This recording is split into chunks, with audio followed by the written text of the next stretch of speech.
So you want to know about the new Tau, huh?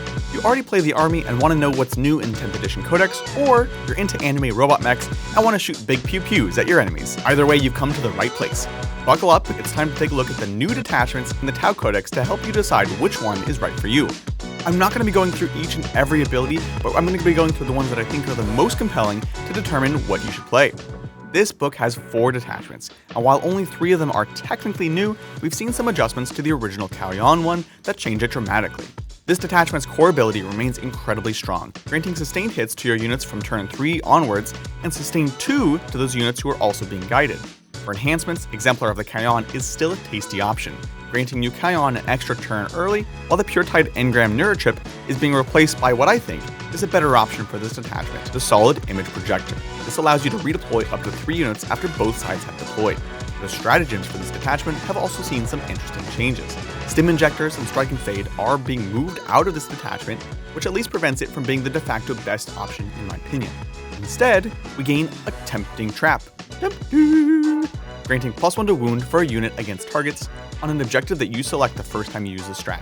Great for certain missions and matchups. We also gain Wall of Mirrors, one of my personal favorites from editions past that allows a Stealth, Ghost Keel, or Shadow Stun to be put back into reserves at the end of your opponent's fight phase. Overall, this detachment feels quite strong despite losing its best stratagem in Strike and Fade. It plays the cat and mouse game well, pressuring your opponent's late game and allowing you to punish them for overcommitting via the Redeploy enhancement and Wall of Mirrors. Now we've seen the Patient Hunter, it's time for their polar opposite, Mon-Ka, the Kill and Blow. This detachment grants you lethal hits in the first, second, and third rounds. Again, it's intended to be the aggressive foil to Kauyon. In addition, any of your guided units also gain Assault.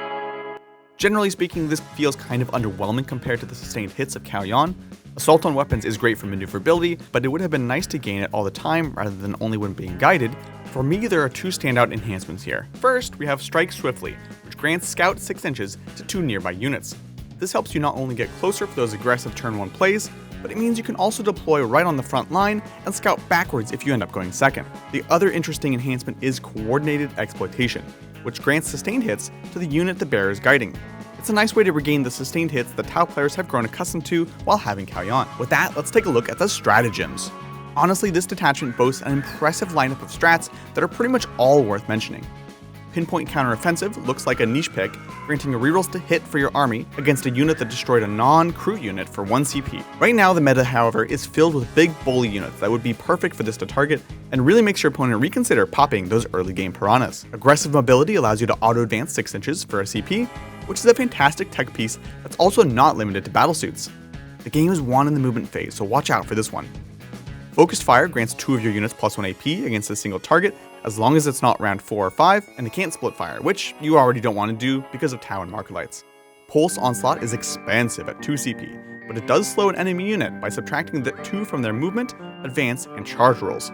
Custodies anyone? Lastly, I'll mention Counterfire Defense System, which unlocks -1 damage in shooting. I need say no more here. While the detachment rule is pretty lackluster, these killer strats make this detachment an excellent choice for aggressive players looking to lock out their opponent early and get stuck in. The only caveat I'll give is that the next detachment also encourages you to get stuck in. So let's take a look at the most unexpected detachment in the book. The Retaliation Cadre is a detachment all about battle suits with a twist. If you're like me, the suits are the reason you started Tau, because mecha are cool and look super sick, come on. Bonded Heroes grants your battle suits +1 strength within 12 inches and +1 AP within 6. This detachment really wants you to get danger close to your opponent. The strength bonus here is pretty situational, but if you do build your army around it, I think it's interesting. Flamers really benefit from going up to strength 5, and if you can get within 6 inches, those Torch Star suits are rocking AP 2. The toughest part here is of course Tau generally want to stay at arm's length, and that's obviously at odds with this ridiculously aggressive detachment rule. I think there's something here though, so let's dive on in.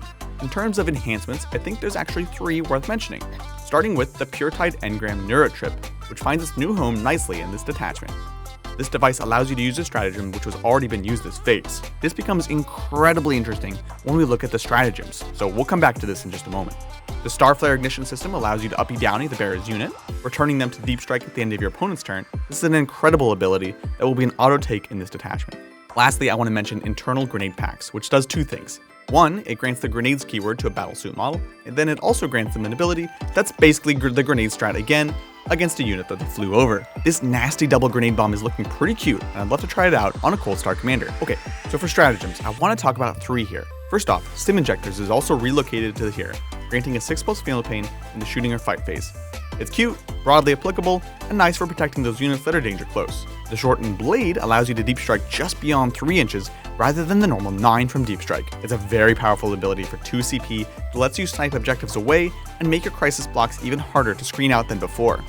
This can of course be combined to devastating effect with the final strat I want to mention, which is the Torch Star Gambit. This strat lets you, for a single CP, move a unit after they shoot. This is such an incredibly powerful ability for the price, it's bananas. If you're feeling spendy, you can drop beyond 3 inches with Shortened Blade, and then scoot afterwards with this. For me, however, I'm probably the most excited about how you can combine this with the Pure Tide Engram Neura chip. For 2 CP, you can have 2 squads zip in danger close, gain the benefits of your detachment, and fly away to safety. It's an exciting dynamic that really makes the detachment tick. So Retaliation Cadre.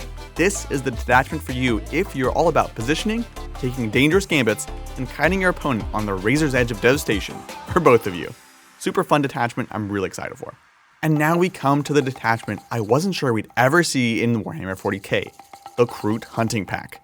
With a slew of incredible new models, we have a detachment that benefits Kroot units exclusively. With Hunter's Instincts, each Kroot model gets +1 to hit if the target unit is below starting strength, and +1 to wound if they're below half strength. Cute, thematic, the +1 to hit is easy enough to get, but the +1 to wound is so niche and difficult to get. Traditionally, it's nothing to get excited about. The strong detachment rule here, however, is Skirmish Fighters, granting a 6+ invulnerable save to Kroot in melee and a 5+ invulnerable save against shooting. This is exactly the kind of rule they needed to be relevant as an entire detachment. If you played with or against orcs, you know exactly how effective a slight invuln is on a bunch of cheap models en masse.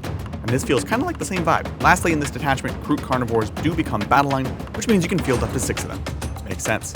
Alright, with the core rules out of the way, let's take a look at the enhancements. The Kroot Hawk Flock, say that 5 times fast, is an auto take, as it grants the model's unit ignore cover, but more importantly, prevents reinforcements from arriving within 12. It's a very powerful ability, and one that the previous detachment reminds us is increasingly necessary in this atmosphere. Pneumatic Hunter is a powerful enhancement that grants 3 inches extra movement, as well as assault, making their unit much better for playing both the secondary and primary game.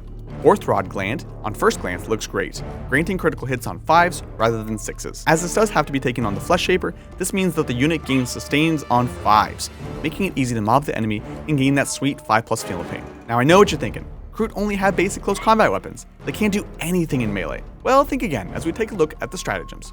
Starting off with the Trap Well Laid. This grants a Kroot unit +1 AP in shooting or melee. It's such an important ability for this low AP detachment, I think you'll be using it virtually every single turn. It's a shame that it is a battle tactic and will get vected to oblivion. Having said that, this other battle tactic is also super cool. Join the Hunt costs you 2 CP, but allows you to bring back a unit of destroyed Kroot infantry or hounds from reserve. If you played guard, you know how strong this can be, and I particularly like it for a brick of 20 carnivores. Beyond that, there's 2 other interesting stratagems. Guerrilla Warriors allows you to shoot and charge after you fall back for a CP, and Hidden Hunters grants Lone Operative, effectively, to any Kroot unit for 1 CP. Powerful and flexible abilities indeed. This detachment is obvious. If you want to play Kroot en masse, this is the detachment for you. I think it'll be a ton of fun to play. You don't have to be exclusively Kroot, and I think if you do go the all Kroot route, you will struggle into big armored targets. But this detachment will play secondaries very well, while also denying your opponent's primary points. It'll be tough to play, but it's super cool and I'm curious to see what people can do with it. 4 Tau detachments, 4 playstyles. It's a cool and exciting book, and while some elements have been toned down, I like the direction the army's going in, focusing more on fast and tactical units rather than giant bricks of unkillable suits. If you want to see the book in action, check out this game where we play it for the first time.